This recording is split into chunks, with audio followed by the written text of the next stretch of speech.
Welcome. How's everyone's Ignite going so far? It was pretty good. I'm not going to make you do it again, don't worry. Anyway, my name is Yoni Kirsch. I'm from Fast Track Technology, a Microsoft partner based out of Sydney in Australia. And today I'm here to talk to you about Office 365 ProPlus.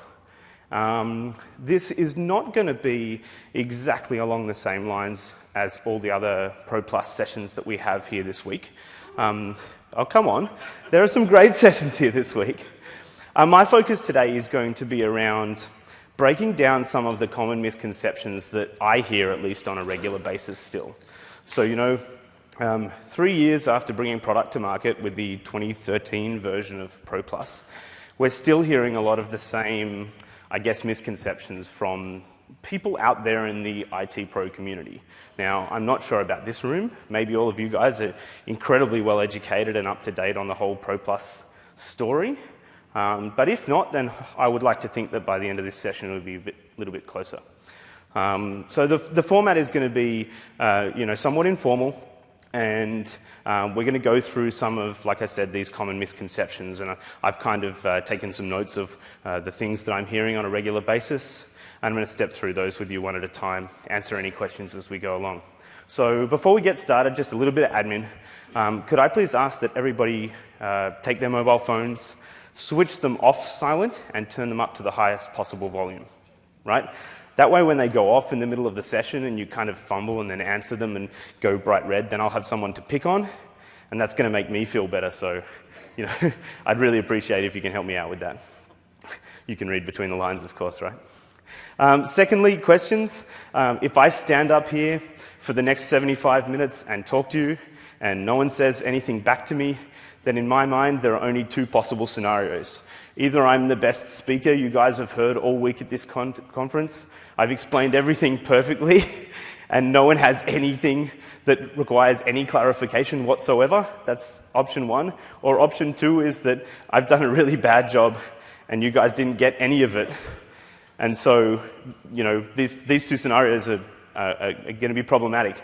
What I would prefer is that every time I open my mouth to say something, if you're not 100% sure about what I'm saying, then you should interrupt me and say so straight away. I'm more than capable of controlling a conversation, between everyone in this room. I have a microphone and a louder voice than all of you, and an elevated platform, so I'm cool with that. So please interrupt me, cut me off in the middle of a sentence, and hopefully then we can get all of your questions answered and we can walk out of this room after 75 minutes on exactly the same page. Are we all down with that? Yes? Fantastic. All right, moving along. So before we get into my 10 myths that I'm going to go through with you, what I'd like to do is speak very briefly about Office ProPlus as a concept and how it's different from traditional Office installations that you might be used to. But more importantly than that, to start off with, is why it's different. So what do I mean by why it's different? I mean, if we changed it, we've been going around installing Office in the same manner with MSI installs since when? Anyone know which version of Office we started with MSI? Who said 2000? Would you like a shirt, sir? There you go. That's the other thing I forgot to mention in my admin section, is that I have swag. This gentleman was correct. He said Office 2000. In fact, the MSI package type was actually created by the Office team for Office 2000. And then the guys from Windows saw it and said, oh, that's kind of cool. Can we have it? And today MSI is used across the Windows stack. So I have shirts. I have some of the, you guys seen the Microsoft band? I have the ever more coveted Office 365 band to give away today, which is fantastic. And also some 1-year subscriptions of Office 365. And now a lot of you probably working for partner or enterprise companies that already have Office 365 subscriptions, but your grandma probably doesn't. So here we go. All right, so back on topic here. The key for me is that in the next couple of minutes we just take a minute to understand why we bothered changing from this MSI-based format that's been around since Office 2000, right? And That comes down to a couple of really key changes that have happened in the productivity space in the last 10 to 15 years. So in short, there are two real catalysts here. The first one is the change in our device landscape. 15 years ago, you were probably using Office, but you were probably using it on a desktop PC with a keyboard and a mouse, and you were probably storing your Word and Excel and your PowerPoint, probably just Word and Excel files really, on your local drive, maybe on a network share somewhere that was on the other end of a 10 meg Ethernet connection or something equally nostalgic. But in short, it was a fairly constrained environment. There was one platform, one type of device, and one, I guess, modus operandum to take into consideration when using Office. Fast forward to today, it's certainly not the case. Anyone know how many platforms we have Office applications on today? There'll be a T-shirt in it. I'm just going to get through these as quickly as possible. How many platforms have we got Office on today? Who said 8? You were almost correct. Anybody else? 9. Oh, who said 9? All right, there you go. So 9. Now you've got to give me the T-shirt back if you can't name what they are. Now come on, have a go at it. We have 2 desktop platforms. They are Windows and Mac. We have 3 mobile phone platforms. They are... Geez, I'm really giving this away for you here, aren't I? We have 3 tablet platforms. They are... Android, Yep. Yeah, Windows RT, that's right. And the 9th one? Online. Thank you very much. You guys can share that. So that's our 9th platform. We have an ever-increasing set of features in our Office web online applications. So obviously this changes things quite substantially. Each of these platforms has their own very unique set of applications that they need to run, and that's cool. I think the Office team have done a brilliant job in building user experiences on each of those devices that really is true to Office as a set of productivity tools, but is also true to the usage of that device. So what do I mean by that? Hands up, who's used the iOS, the iPad apps? So a bunch of people in the room have got the Office apps on their iPads. What you'll find when you use those apps is they very much feel like Office. They have a ribbon-type experience. If you're an Office user, you're going to be quite comfortable using them. But they also have integrated all the iOS features and functionality. So if you're used to copying and pasting and dragging and whatever in iOS, then you're going to be comfortable using those apps as well. But of course, this creates this scenario for us where we now have to be able to move a lot quicker to have a consistent experience on Office across, instead of 1 platform, now 9 platforms. Right? So that's number 1. The second part of the challenge that we're faced with here is in how we use Office.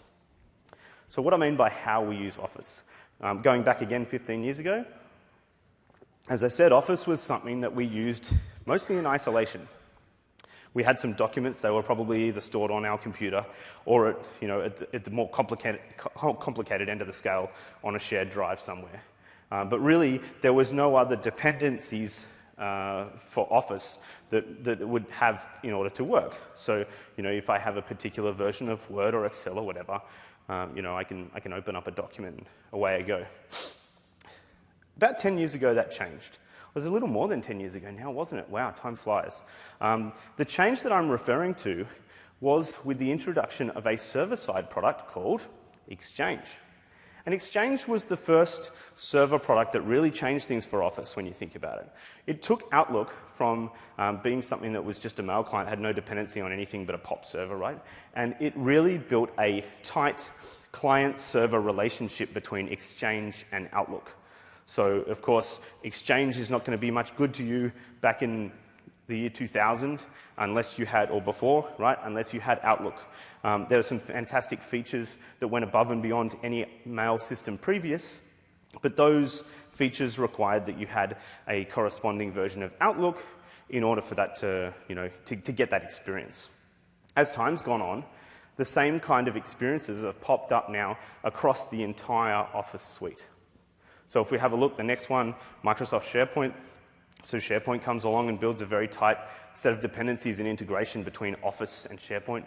You want to co-author a Word document, you need to have the corresponding version of SharePoint either online or on-prem. More and more as time goes on now online. We'll get to that. And if you have, and you also need to have the corresponding version of Word installed on your machine to take advantage of that functionality. Is that making sense? Yeah? So, of course, Microsoft Office Communications Service comes along, changes names about 17 times, and now we have Skype for Business, which of course has a very key dependency as well. You're not going to get far with Skype for Business client unless you have a Skype for Business server or Skype for Business online to connect it to. Yeah? Okay. Everyone's nodding their heads, so I guess that's pretty basic stuff. So that was kind of cool for us from a deployment and an updating and a management point of view when we were running those server-side workloads in our own data centers, right? The Exchange guys come along to you, you're the desktop administrator here for a minute, right? And your Exchange team come along and say, listen, Carl, we're going to upgrade Exchange here. We're going to install Exchange 2007, 2010, whatever it is at the time. What we want you to do is upgrade Office. And we're going to do it on this day, at this time. And you guys all agree, you shake hands, you go off and you make your respective upgrades, and everybody's happy, right? That's easy. It's easy to manage. We can control that. We can contain it. Then this other thing has happened in the last few years that's changed that scenario quite dramatically for Carl here. And yeah, what does that change, Carl? The cloud. Absolutely. Would you like the ever-coveted Office 365 band? There you go. So the cloud has changed things, right? Now we have these great capabilities to put Carl's Exchange team friends out of a job. No, I take that back. That's entirely not true. Those guys just are going to have time to do better stuff like architect solutions and whatnot. And they don't have to worry about changing the backup tapes, which I'm pretty sure wasn't their favorite part of their job anyway. But what this does mean is that Microsoft is now in a much better position to introduce new features into that Exchange platform. And I'm using Exchange as an example. Of course, I'm referring to all the different Office 365 workloads here. But Microsoft is now in a much better position to build and engineer and deploy new features in a much more controlled fashion because they don't have to go and reverse engineer for all the different customer server-side environments that might be the case. There's one platform that Exchange Online runs on. Microsoft can build and deploy to that in a much more consistent and reliable fashion, which is really cool. You guys can get new features in a more stable fashion. You don't have to worry about major server upgrades in order to get those new features. Those are going to be fully tested and supported out by Microsoft. You're going to get those features quicker. You're not going to have to wait for 3 years for a major box drop release and then actually spin up a project to deploy that major box drop release of that server product. So these are all good things, right? But they do present a challenge to us. And that challenge comes when we look at the Office client. So as I mentioned before, we've got all these devices now connecting between client-side apps or applications and server-side workloads. And Microsoft are updating these server-side workloads on a far more regular basis. So we take a new feature that's going to come out in 6 months from now. I'm joking here, by the way. This is just my imaginary new feature. So we're going to come up with something in Skype for Business. We've done Skype for Business. That's old news now. We want to do 3D video calling, right? 3D video calling is going to be the next new thing. So the guys in the Skype for Business, he's so much quicker to see, Lee. The guys in the Skype for Business engineering team, they get this spec. They build out this great 3D video calling tool. I don't know how this is going to work from a camera point of view. Everyone has to get two phones and stick them together. 3D fashion, something, I don't know. Anyway, they build it and they deploy it and they load it up on their server-side Skype for Business servers and it's all ready to go, right? Yeah? No. What do we have to do? We have to update the clients. And so what does that updating process look like from a worldwide standpoint now to update those clients? Let's talk, for example, on those phone platforms, Android, iOS, Windows Phone. What do we have to do to update those clients? Store, right? So we update a new version of the app to the store that's got the 3D Skype for Business calling feature in it.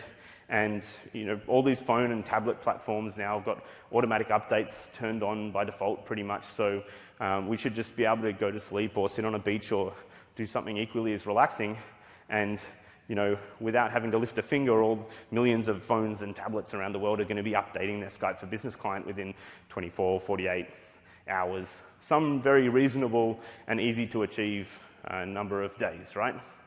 Cool. The web applications are obviously more straightforward than that because they're web applications, so you just update the web applications.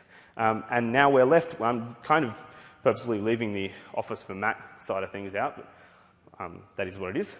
We're, of course, left now with one big, meaty challenge, Office client on Windows PCs, that small footprint of deployments of over 1 billion devices, right? And so what happens there? These are all in enterprise environments, and some of them are in people's grandmother's, dog's, ex-owner's house or whatever. And how do we get those updates? Some of them are going to come from Windows Update, some of them are going to come from WSUS, some from System Center or some other desktop management tool. Someone's put them in their logon script. I don't know, people do crazy stuff, right? But the short version, and then there's this thing called change control, and then some organizations have this app developer guy who says, oh no, we can't patch Office more than once every 7 years because my app that I wrote in 1992 is going to stop working, or whatever it is, right? And what you end up with is this massive disparity of versions of Office that flow across the computers in the world. And that creates a problem for us with Office 365 because we're trying to take advantage of 3D video calling in Skype for Business over here, and we've got to wait 19 months before we can get the patch that's going to enable it. Yeah? We all on the same page? Any questions? No? Okay, I feel as though I've adequately set the scene. So, introducing Office ProPlus. I don't like slides, by the way. I'm kind of just going to get rid of them. So what we have now is a new way of, and this slide isn't really fair because that MSI thing is kind of going away now, so you probably want to start just forgetting about it. But let's, in the meantime, talk through some of the differences. So we have a new package installation type. You'll notice that as we go along here, I'm not referring to any feature differences or anything like that. All I'm talking about is a different package type, a different way of installing and updating Office ProPlus. And guys, the slides will be online afterwards as well. If you want to take photos of them, that's cool too. Yeah, so it's just a different way of updating Office and getting those new builds onto machines. Instead of the traditional installation type that takes a long time and has to slipstream updates in one after the other, we now have a streaming installation type, which has, instead of a concept of patches, it has a concept of builds. So as we go through today, you'll see a number of different builds referred to.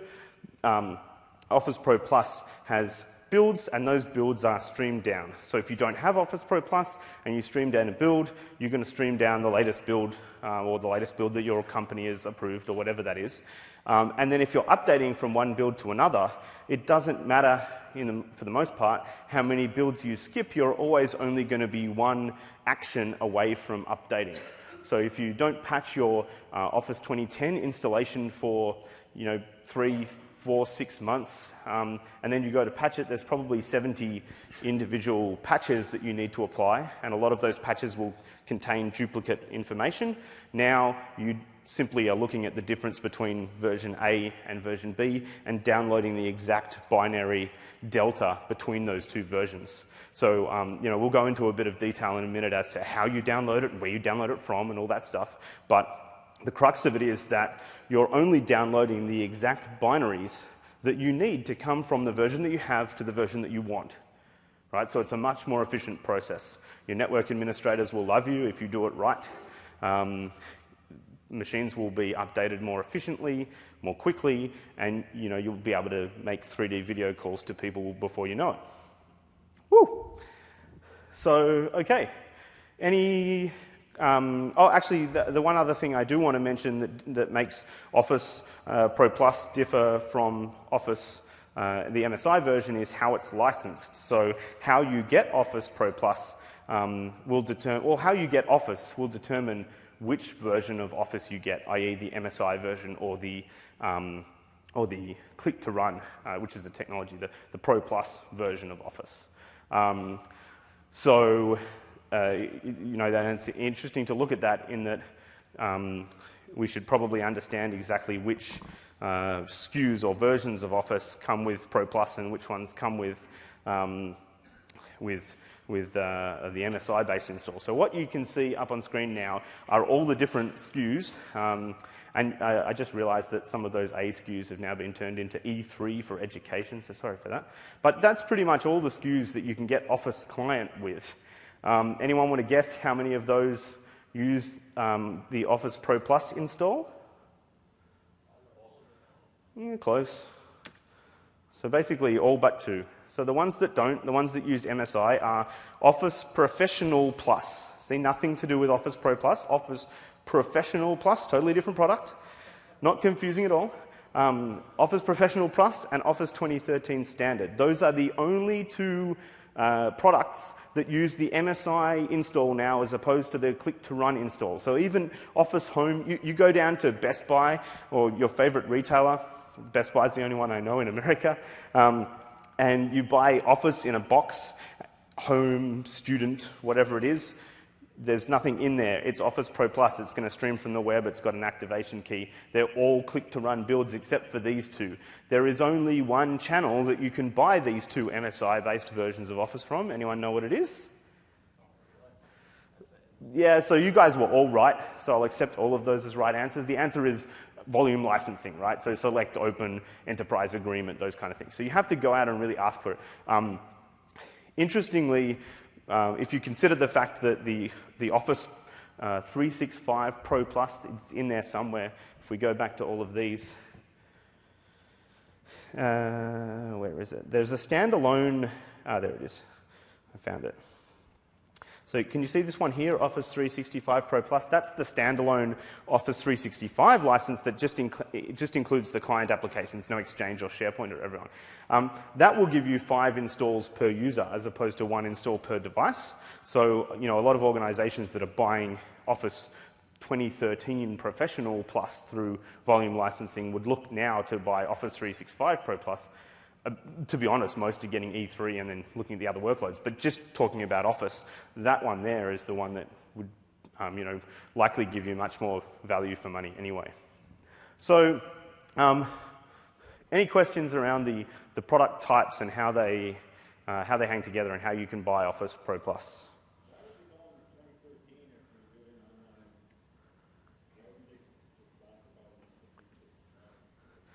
So you know what? So the question was, why would they call them Office 2013 and why wouldn't they call them Office 365? I'm going to give you a t-shirt for that because I love when people ask me questions that I really can't answer. But I guess the correct answer would be that the Office anything that says Office 365 in it is part of the Office 365 online suites, even though they're downloaded locally. So that's probably a really good segue for us to start jumping into some myths here and talking about what Office ProPlus is. We kind of jumped the gun a little bit, so we can skip through some of these pretty quickly, I imagine. But thank you very much for leading me on to this first myth, which is, and I hear this all the time, we don't want Office 365 ProPlus. Our technical guys looked at that, and some of our staff fly on aeroplanes. This thing only works on the web. So that's no good for us, right? It's online, it's Office 365, right? So I'm obviously here today to tell you that that's not the case. Even though it's a streaming application, and sometimes those applications, those binaries are streamed from a source on the internet. Sometimes they're not, but sometimes they're streamed from the internet. Once they're installed, Office 365 ProPlus is absolutely able to be used online. Yeah, we're all comfortable with that as a concept. I can perhaps pull the network cable out of the back of this PowerPoint machine here and prove it to you if you don't. Okay, everyone's cool. So that's the first one, and we could probably move on pretty quickly. Well, The second one is along the same lines, is that it can't be used offline because it's streamed. So, when we talk about this is a lot of the first things. And if, maybe if some of the people in the room are from consultants, or, you have to talk to your internal stakeholders and help them understand, the first thing you want to be doing is pointing out the fact that, hey, these aren't web applications we're talking about. We still do hear that a lot, both, oh, hey, it streams down, so it only works when I'm connected to the internet, and secondly is that it runs in my web browser. We use a different web browser or something, and we don't know if it's going to be compatible, so, we want to make sure that we've got the right one. Of course, we're talking about the rich Windows client applications here, and not any web application. I'm going to keep moving here. So myth number 3 that I hear a lot about is, hey, I went on TechNet, and I realized that the OCT, anyone familiar with the OCT, the Office Customization Tool? Yeah, pretty much everyone. The OCT is gone. So that's kind of scary. It means I'm going to need some advanced skills to manage this thing. I need to learn something new. It's going to be complicated, all this kind of stuff. It's absolutely not. The way that we install Office ProPlus in an enterprise context, at least, is, in my opinion, significantly more straightforward than how we deploy Office MSI-based versions, right? And let me take a moment to talk you through at a very high level how that looks. So the first thing we need to do to deploy Office ProPlus to our organization is download the Office deployment tool. There's a link in this slide deck if you want to grab it afterwards. If you don't have the Office deployment tool download link, you can get it off the Microsoft website. It contains 2 files of importance, really 1, and that's a setup.exe, less than a megabyte in size, and it is just a bootstrapper that will then take the configuration from the XML file that you point it to and install Office in some fashion. So what do I mean by in some fashion? That all depends on what we put inside that XML file, which I'll talk about in a second. So that setup.exe has only 3 arguments that you can call it with. The first one you can see there is the /download switch. This is the one that you as IT administrators are probably going to use, and this allows you to download certain builds of Office from the Microsoft Content Delivery Network, which is a global network of HTTP-based servers that you can download, stream these builds down from. The /configure switch is the one that you'll actually send out to your end users' computers to install or update Office. And then the /packager switch is a bit of an off-piste one that we're not going to cover too much today, but that's the one that allows you to take Office ProPlus builds and sequence them into Microsoft App V packages if you want to do that. So I hear a lot of, do you have a question?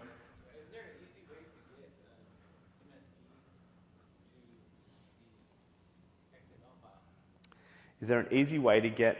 We have a 2013 custom configuration. Yep. MSP, and would really not have to redo it.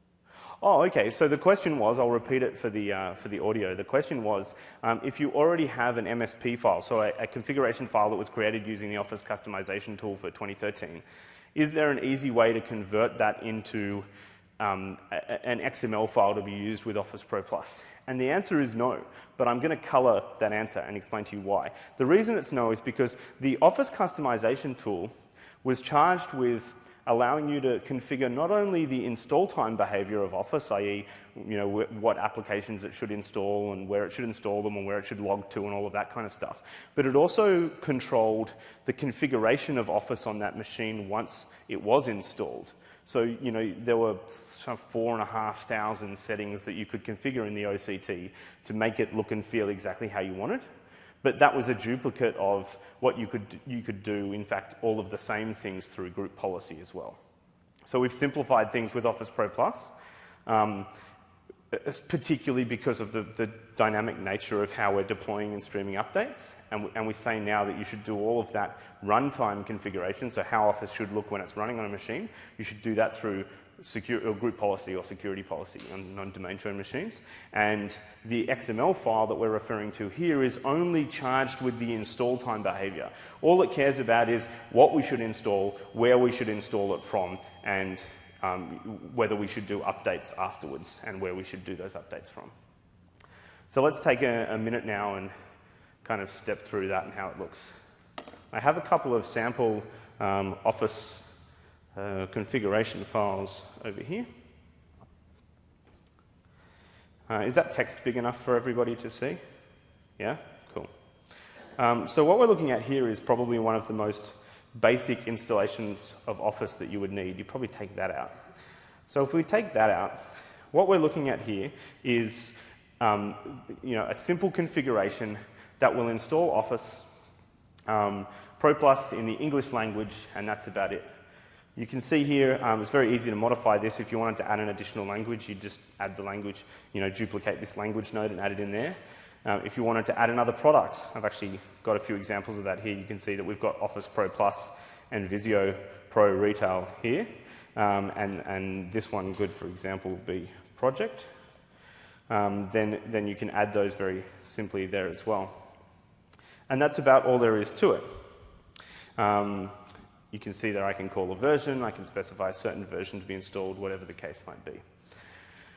You'll see that this is left pretty flexible. The reason that we've done it like this in XML and left it so flexible is so that you guys can figure out the best way to deploy this in your organization. So some organizations are going to be straightforward. You're just going to say, just give me Office, update it, and away we go.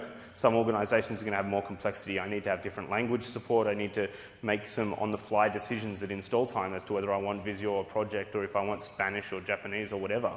And so because it's based on XML, you can very easily script the creation of this XML file on the fly on a particular machine, and then call the installation against that dynamically generated XML file as well. Sound good?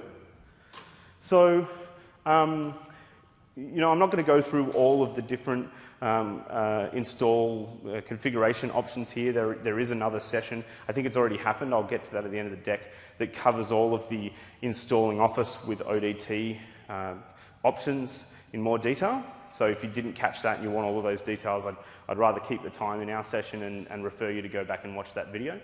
But as you can see, it's all pretty simple stuff that you can build those installs out if and how you want them. The one thing I will refer you to very quickly, though, is these two fields here, the source path and the update path inside the configuration file. So you'll see later on that these become pretty critical, especially the update path, when you start to look at the different options for how you can update Office. You don't necessarily need to be pulling those Office updates from the internet. You can stage them locally inside your corporate network, and this is how you would do it. Any questions on that before we move on?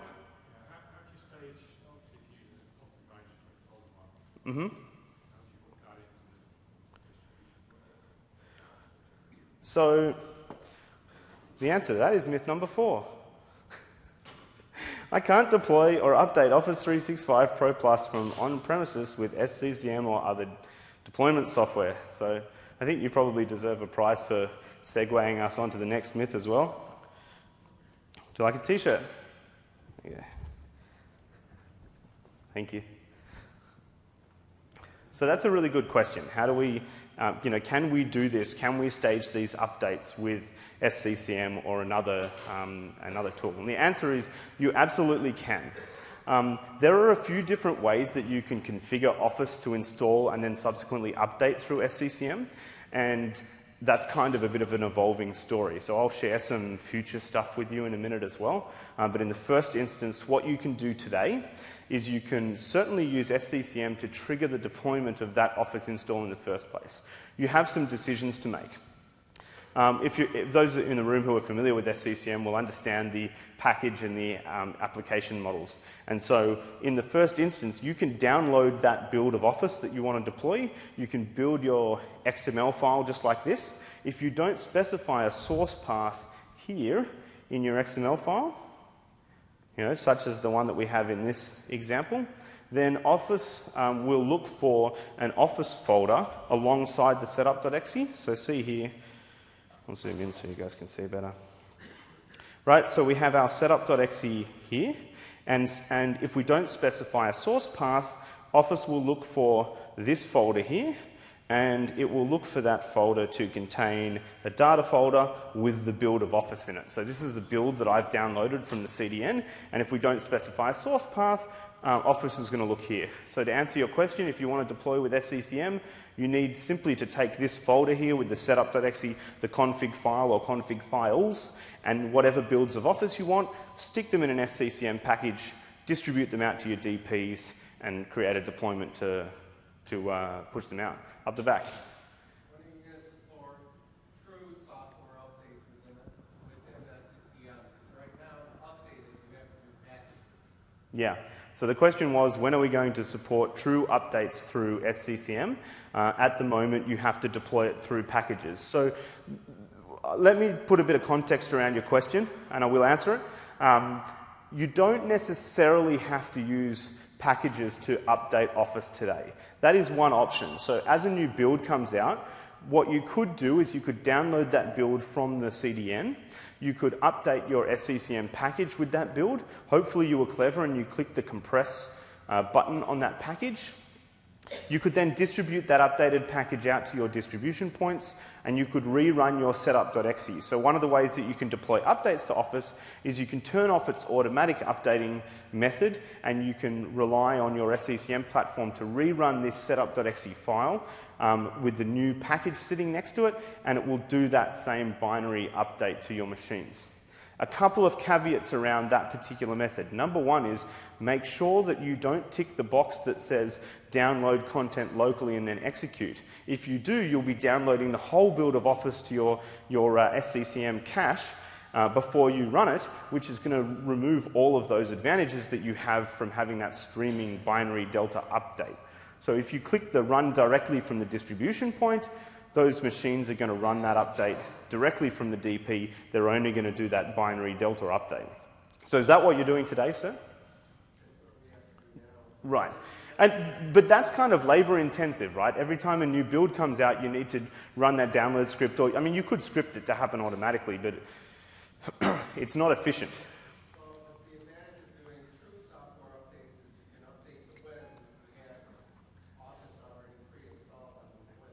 Right, okay, I'm going to talk about updating WIMs in a little bit, and so I'll absolutely get to that. I politely reject the premise that a true software update has to be run as an MSP file, but I do know what you mean. Yeah. Yeah. Mm-hmm. Yeah. Those get triggered when you push it out to the rest of the enterprise. Those get triggered down to the WIM. You can, yes, choose to deploy them into your WIM. So I can't make you any promises around the software updates node inside of SCCM, but I can tell you that there is some changes coming in SCCM. So before I do, just pointing out also, there is another way that you can update Office today in your environments. The wheels fall out from under it if you have a lot of sites with small links on them and you already have SCCM DPs there. But if that's not your situation and you only have a few sites or your sites have very good connectivity, you can absolutely create an SMB or HTTP share on your network in your data center somewhere, and you can point your installations to update automatically from that. So even if you installed them from SCCM, later on, if you have this updates path enabled here, and this could be an HTTP or an SMB location, like I said, then your installations of Office are going to check every second morning, every time someone logs onto the computer and every time someone opens an Office application for new builds of Office at that location. And if there is a new build of Office, it's going to do that efficient binary delta download. And so that is the other option that most organizations are choosing to do today. A lot of enterprises have DFS or distributed file system infrastructure in place that they can stick those builds on and then point to a DFS route. But a lot of organizations don't. And, you know, sir, if your situation is the case that you have a large number of SCCM DPs, then it would probably be somewhat frustrating that you've invested in that as you're updating in software deployment infrastructure, and then you can't actually take advantage of those DPs to push those builds out. Does everyone get why you can't take advantage of those DPs? It's because there's no one UNC path that I can write in this script here to point for the updates to, right? If you've got 100 sites, this is a statically configured value in a registry key, so you could in fact use group policy to change it around from time to time, but you know, it's recognized that that needs to be better. So in terms of how we make that better, why did that not go to the right slide? There we go. There are some new announcements coming in terms of integration between ProPlus and SCCM. So the gold option here, oh, it didn't go to the slide, sorry, that's my bad. Thank you for pointing that out. The gold option here is going to be with vNext, or SCCM 2016.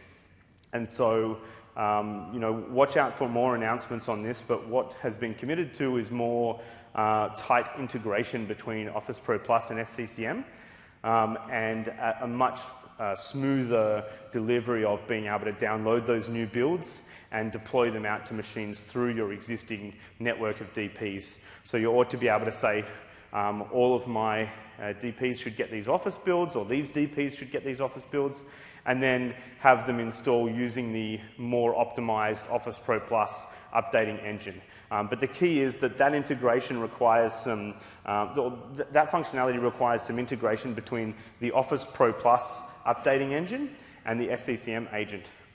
And so we're going to make those guys talk to each other and figure out what DPs you need to get the builds from, and then actually point off to those DPs to get those installs happening. So some of that functionality, the engineering teams are working now to build some of that into SCCM 2012. And again, there was a session that was on Tuesday called Deploying Office ProPlus Using SCCM with Amesh Manchukani. And Amesh went through all of this stuff in a bit more detail. So I'd suggest you go back. Did you attend his session? No, I suggest you go back and watch the video. It's right up the end of his session that he spoke about it. But he's from the engineering team, and he owns this, this piece of functionality, so he's going to be able to speak to it with the most authority. But the one thing you should notice here is that there is no commitment to be doing much in the way of SCCM 2007, so just keep that in mind. It is if you've already done it. I mean, if I was an enterprise administrator, I'd probably be loath to be deploying a multi-hundred site DFS route for the sake of Office patches. But if you already had, I mean, a lot of companies that I talk to already have DFS in place for some other purpose.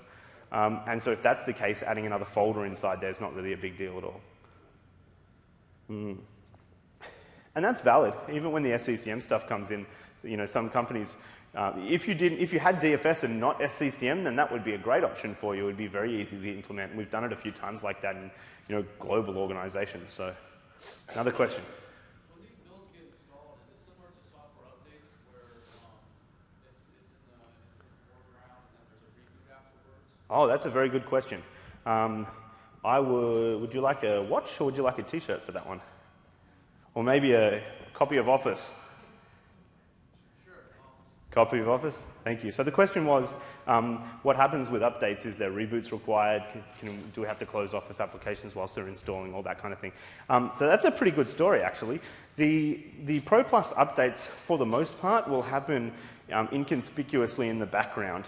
The thing that you will see when some more major feature releases come along, and one of the actual Office binaries, like Word or Excel or whatever, needs to be swapped out, is you'll get a message just for that application that says, Office is updated and needs to restart one of these applications.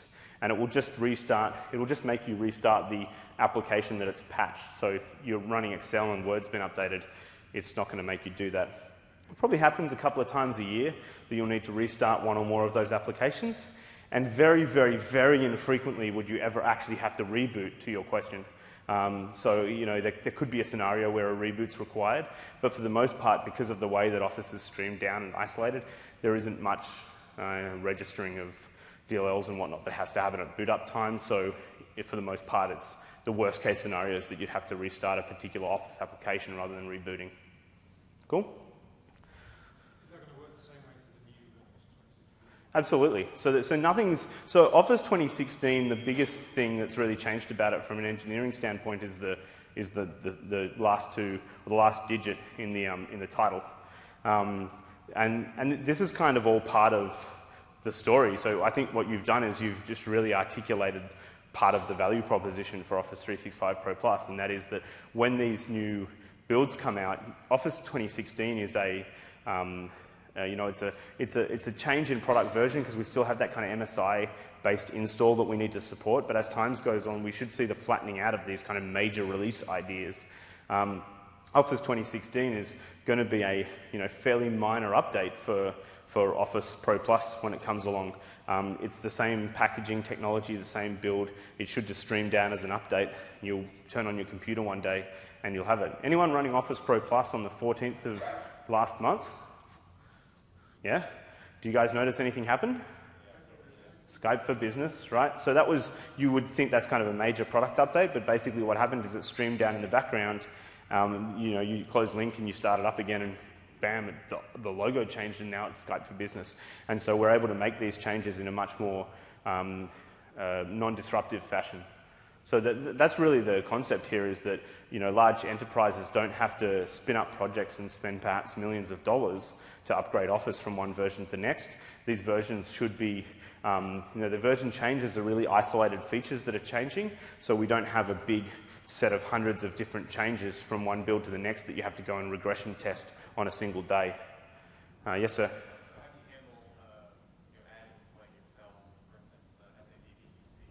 Yep. Yep. That's a very good question. How do we handle add-ins and plugins that won't work, that say that they only support a particular version of Office? So there's a couple of things around this. Anyone familiar with the new app model for Office? No? Okay, we need to do something about that. So there was along the same lines of this big shift that we were talking about earlier in the session. It became apparent pretty quickly that we had an issue with our Office extensibility platforms. What I mean by that is VBA and VSTO, the languages that we use to extend the functionality of Office. And the problem is that both of those languages only work on Windows, right? You can't run a VBA script on an iPad. You can't run a VSTO plugin on Android. So now that we support Office on all of these platforms, how are people going to extend the functionality of Office if none of the extensibility platforms work on 8 of the 9 platforms? Yeah? So with the 2013 release came out a new app model, and I will get around to answering your question, I promise. Came a new app model. That app model is based on the one set of languages and technologies that work across all 9 of those platforms. There's a t-shirt in it for the person who knows what those are. Who said JavaScript? Okay, you've got 2 more to go and you can have the t-shirt. What goes with JavaScript that works on all 9 platforms? HTML? Okay, I'll take that. There we go. So it's JavaScript, HTML, and CSS. Work across all 9 of those platforms. And of course, that's what the new app model for Office is built on. So in the future, today, but in the future, you'll see more and more apps coming up with this new Office app model, which breaks the dependency between particular versions of Office. You probably have more dramas updating IE than you will updating Office in terms of your Office apps. But to answer your question more specifically, because of that new app model, the Office engineering team has stopped all development of the VBA and VSTO extensibility platforms between 2010 and 2013. So there is an official statement that I can refer you to later. It's in writing from the Office engineering team that says, we are not changing functionality in VBA and VSTO. And as a result of that, nothing should really break between one build of Office Pro Plus and the next. So that's because the Office team has tombstoned development of those platforms, and so they've become very, very stable and very, very predictable. The only scenario that you'll come across is that one where someone's written into their application to do a version check for the actual name of the application. Does the person have Office 2016? Now, if it was working with ProPlus in 2013, you won't have an issue, because if you look in programs and features, they both say Office 365 ProPlus. Nothing says 2016 anywhere. So we're really trying to move away from those kind of version check issues that happen. There were another 2 questions here and here.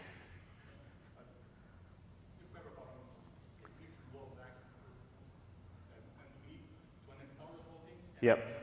Mm-hmm. If you want to uninstall, if you roll back, do you have to uninstall and then reinstall?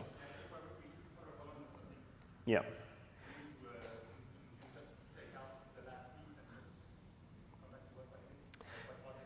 So what you, thank you very much.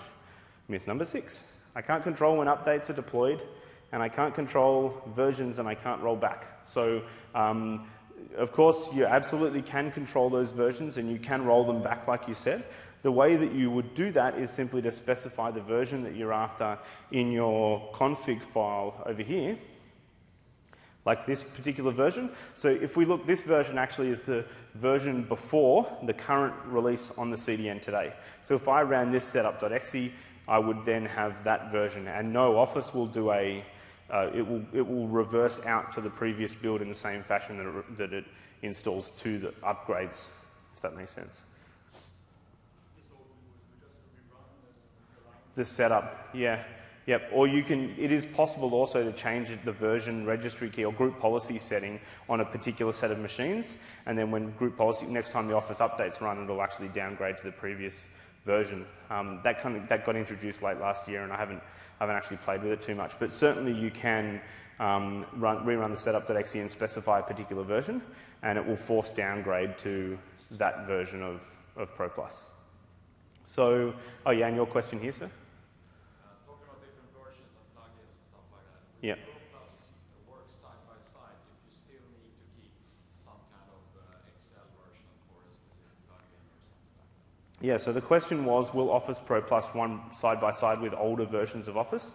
And that's in fact one of its key features. So Office Pro, if you have Office 2007, 2003, 2010 installed in your environment today, or in fact if you have Office 2013 MSI version installed today, you can install the ProPlus version of Office 2016 and it will run side by side with any of those previous MSI builds. You can't run 2 ProPlus versions side by side with each other, but you really shouldn't need to. So, you know, that's not really a feature that you would need. But certainly if you have previous versions, you can leave them on those machines. When you install ProPlus, they can both operate side by side on the same machine. There's some caveats on that around Outlook. Of course, if you don't want to recache all of your OST files for your Outlook cache, you need to let Outlook upgrade the profile, which breaks the old version of Outlook. But for Word and Excel and all of that kind of stuff, you can run them side by side on the same machine. Thanks for the question. Over here.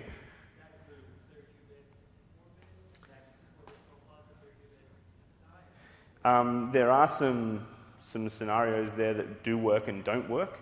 I can point you towards a TechNet page that shows you the kind of compatibility matrix between them. But in short, you usually want to be running the same bit type on both. And what you definitely can't do is run a 32 and a 64-bit version of ProPlus on the same machine at the same time. Yeah, over here. This morning we were told that it's not supposed to be running Project or Visio 2013 on the same machine as C65. ProPlus, yeah. So that is true. I've seen it work and I've seen it not work. I think there's some OS dependencies as to when that does and doesn't happen.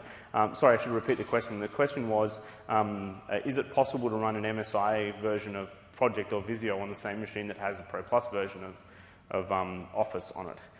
The answer is that there is also a ProPlus version of Project and Visio. So if your licensing will allow for it, then you could instead install the ProPlus version of Project and Visio on those machines. And what is supported is to have an old version of Project or Visio and then have the ProPlus version sitting side by side with it as well. Does that answer the question? Up the back? Along that same question, there's currently not for a customer who's already licensed for Visio or Project MSI, there's not currently a free upgrade or a no-cost migration path to the ProPlus version. Yeah. Is that coming, or do you know? I'm not really in a position to speak to licensing questions like that. If you see me afterwards, though, I might be able to refer you to someone who can answer that question with a bit of authority. For many of our customers who are licensed in that way, Yeah. that's a significant problem for them in terms of how they go about choosing ProPlus versus ProPlus, yeah. because of that issue. So what I will say, the question was saying that some customers have already bought 2013 versions of Project and Visio, and there's perhaps some roadblocks that presents them in terms of upgrading to ProPlus. What I will say is that I understand that there is a certain amount of flexibility in how the licensing actually lines up with what version you deploy. So, you know, it might be possible for those people to install the ProPlus version of Project and Visio and then actually you know, still own the MSI-based version, just from a kind of transitional period point of view. But if you see me afterwards, I'll try and put you in touch with someone who can answer the question. Yes, Carl. Any plans to change the document format, like happened in the past with .doc to .docx, where older versions couldn't read the newer documents or anything like that? That you know of coming up? So In terms of planning, we can. yeah. So the question was, is there any plan to change the file formats again, such as the change between 2003 and 2007 and moving to the XML-based formats? And the answer to your question is certainly, to the extent of my knowledge, absolutely not. There's no expected change there. They're now on an open standard. That changed slightly between 2007 and 2010, and it's been stable since, so no expectation that that's going to change. Some questions from this side of the room. Fantastic. Going on to the Visio project, so in the ProPlus, only professional of those products is available. So when you have standard, you sort of stuff, right? So is there any thought if they're going to allow standard and pro available Visio project? Oh, you're saying, so the question was, with the ProPlus versions of Visio and Standard, currently there's only support for the Pro versions of those, and is there going to be support for the standard versions of those as well? I'm not 100% sure, but I think the intention is to collapse them and not necessarily have a Visio Pro and Visio Standard as you did in the MSI-based version. Because it becomes Visio Online and Project Online, and so you know, those tools kind of, I think they've kind of merged the features in. Our users own Visio Project MSI Standard. Yeah. So Microsoft says, well, just go to the ProPlus, right? That's Pro, that's a lot more money. Yeah. We don't need that functionality. Yeah. So aren't supported, and we can't go anymore. Yeah, I'll refer that one on for you as well, because I'm really not going to, I kind of.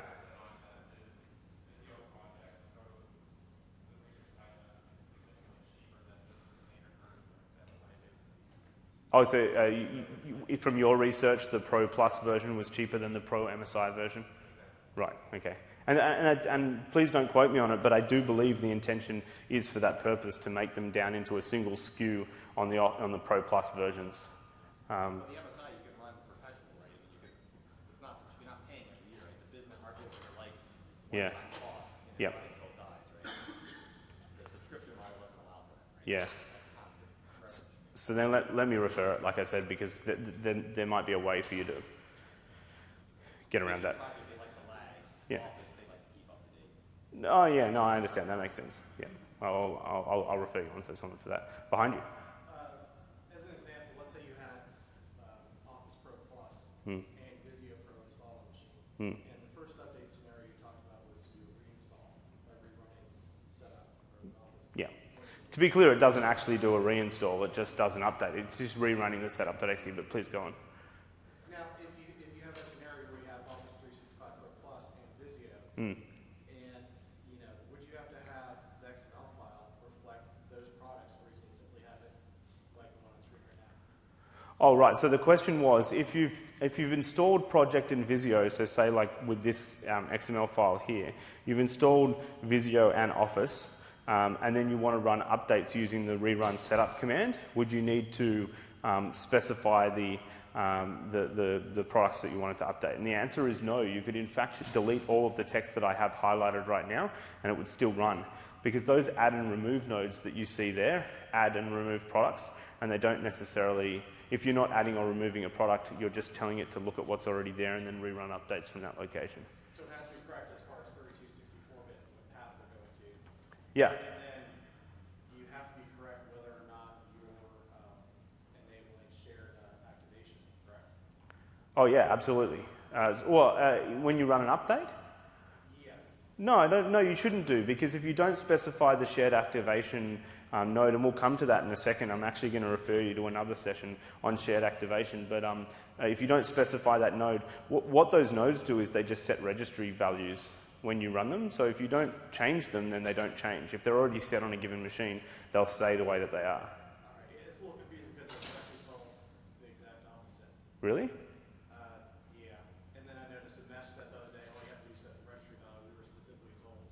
But if you've already set the registry value, then it's not going to. You know, we were told that if you want to convert a machine from the normal activation to shared computer activation, Yeah. to reinstall with a different XML. Correct, right? So if you set shared computer activation equals yes in XML file number 1 and you install with that, it's going to set shared computer activation to 1 in the registry value. Then if you run the setup again with another XML that doesn't have any value for shared computer, it's going to do nothing. It's going to leave it the way it is. And then if you have another XML file that says shared computer activation equals false, then it's going to change that registry value to a 0, and then it's going to actually turn off shared computer activation. So how you would do that is either you would use group policy preference just to change the registry value to flick between shared computer activation and not, and then, or you could rerun setup like you say and call that XML. So the XML will only run the things and modify the installation such as the nodes that you've actually put in that XML file. So thank you for calling out shared computer activation. I want to take a second and speak very briefly about what this gentleman was talking about there. So shared computer activation is a new feature that came out sometime last year to address scenarios where you don't have a single person running on the same machine all the time. So this is my Surface here. I'm the only guy who uses this, so I've activated this using normal activation. It's consumed one of my 5 installs, and that's about the end of it. What if you have a terminal server? Or what if you have a VDI environment? Or worse yet, a non-persistent VDI environment where your virtual machine gets rebuilt, torn down and rebuilt every morning. Or if you have kiosk machines or hot desks or something like that where you have multiple people logging onto computers at the same, one after the other. Or you have one user who logs onto a lot of different machines, as the days go by. And so to address that, we have this feature called shared computer activation. And what shared computer activation does is when you enable on a PC, it forces every user who logs onto that computer to activate Office. So if you don't have a license for Office ProPlus, you won't be able to use Office on that PC or on that terminal server or whatever it is. On the flip side, it doesn't consume one of your 5 installs. So if you go to a different hot desk every day, Office will confirm that you have a license every day when you log in, but once that's happened, you won't have to go and start deactivating one of your 5 installs on the second day that you have the second week that you have a job. You run out of installs, right? So, each of those scenarios has their advantages. Some people say to me, oh, I should just use shared computer activation everywhere and then no one's going to activate any copies and it's just going to be easier. The problem that you have with that is that then everybody's activating Office every time they log onto a machine. The way Office activation works is a lot more straightforward than that. And, excuse me.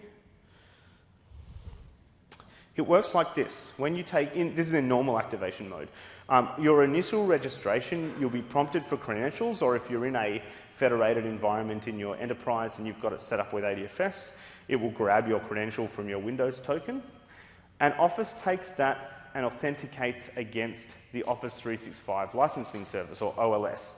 And what happens there is it says, here's the user who's activating this copy of Office. Here is his product key, we call it, or SMID. It's an installation ID. It's a unique GUID for this installation of Office.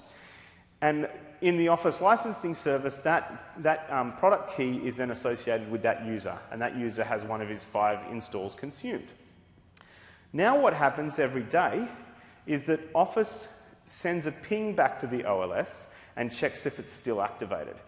Inside that ping is not your credentials. This is very important. We're not sending your username and password, hashed or otherwise, out to the internet to check against that OLS. Obviously, that would be a bad scenario.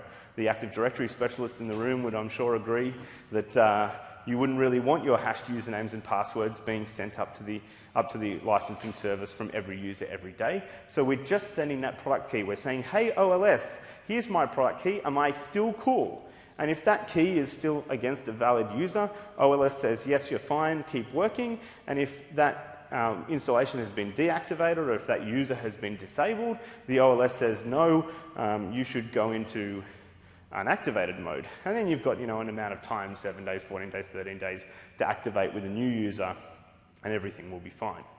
Otherwise, it goes into reduced functionality mode. Now, how this differs from the shared computer activation is that with shared computer activation, this initial activation check happens on each logon.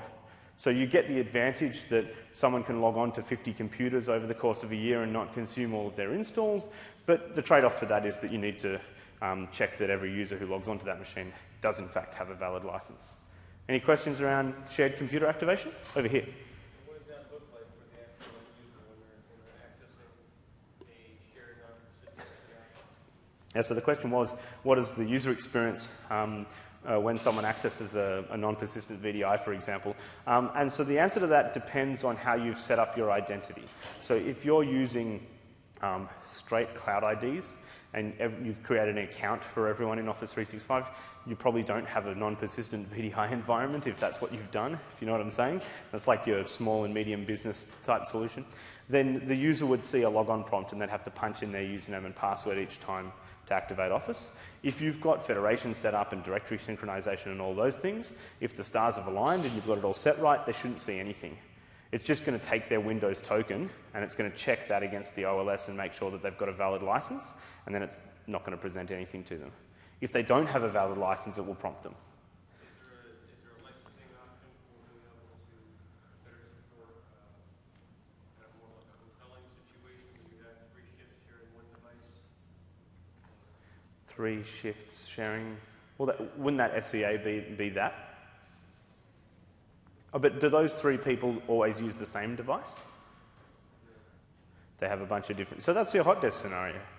That's where you'd use shared computer activation. Now, would that subscription need to be licensed per individual login? The subscription... so every user who logs onto the machine would need to have a license. Now, conversely, it's worth keeping in mind that if you use non-shared computer activation, then only the first user to activate Office and consume one of their 5 installs needs to have a license. A bunch of people can come along afterwards and log onto that PC and they can still use Office. But it just means that that first guy or girl who logged in had to consume that license in the first place. Up the back. The question was, how do you set up that shared computer activation? And yeah, absolutely, it's in the XML. I don't have the exact setting, but there's a value that you set in that XML that says shared computer activation equals true. In fact, that's what the value is. And that will turn it on. You can also set it through group policy, and you can set it through direct registry setting as well. Do you have your session code for later on today when you're going to talk about it? Was it 3? Okay, so the session 3144 tomorrow is going to go into all detail about these scenarios, VDI, shared computer activation, and all those. So I recommend you check that one out if you're interested. No, there is no KMS option for Office ProPlus. It's all user-based, not device-based, so it doesn't really allow for that. Let me just jump through a couple of other quick things that haven't been asked yet, just to make sure that we cover them off, and then I'll open us back up for questions at the end. So one of the things that I get asked all the time is, hey, what I noticed is that I can't not install, one or more of the Office applications, so Access or InfoPath. Maybe I don't want people to have those tools on their machine. At the moment, I have to install everything, and so I need to use something like AppLocker to prevent people from getting onto those machines. So that's not the case anymore either. If you have a look here inside this configuration example, you will see that we have this node that says exclude app, and you can specify the applications that you don't want to happen on particular installs.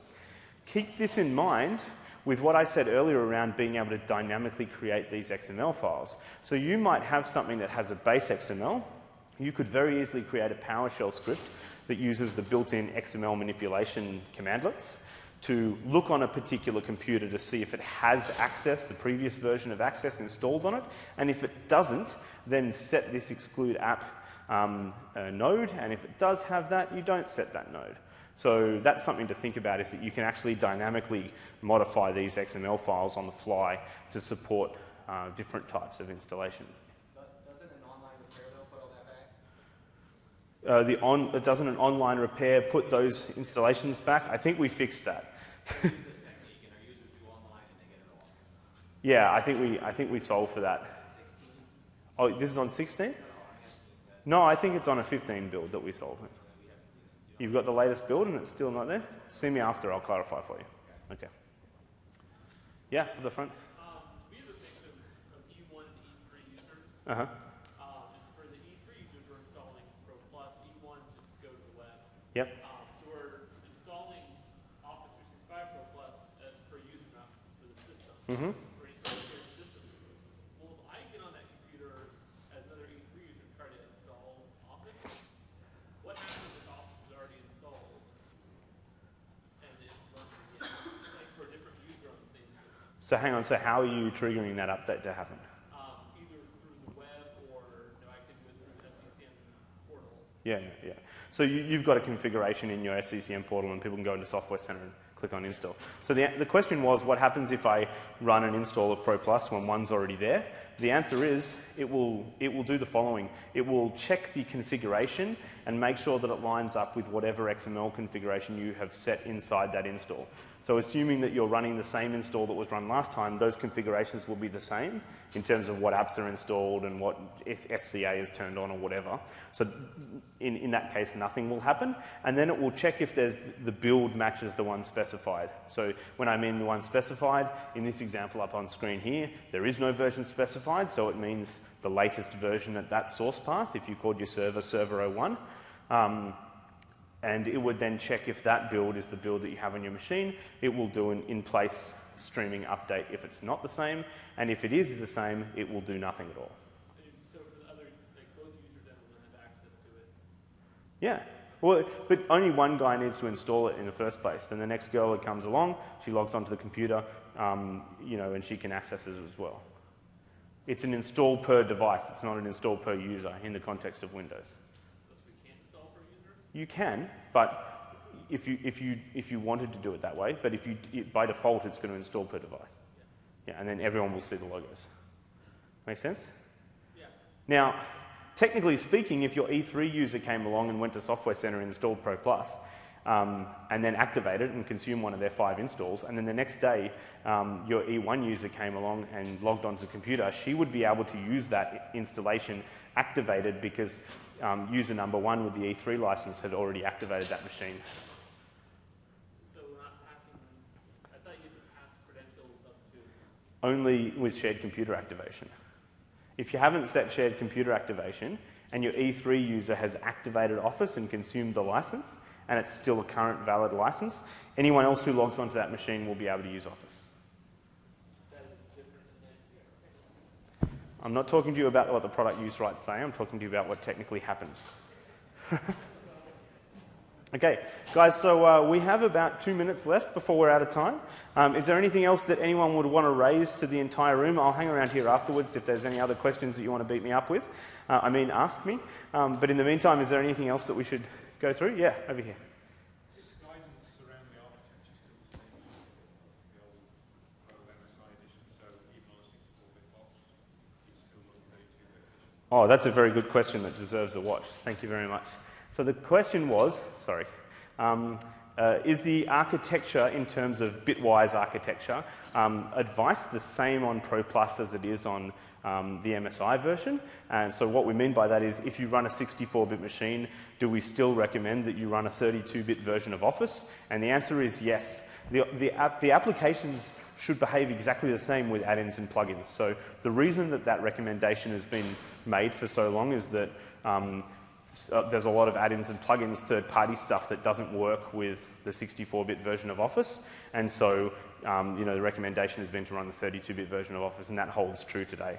So if you've got compatibility issues around add-ins and plugins, then yeah, absolutely keep running the 32-bit version. Anyway, guys, I would like to thank you very much for being a fantastic interactive audience. I hope you guys got something out of the session. And like I said, I'll stick around afterwards to take questions, but thank you very much for your time. Thanks.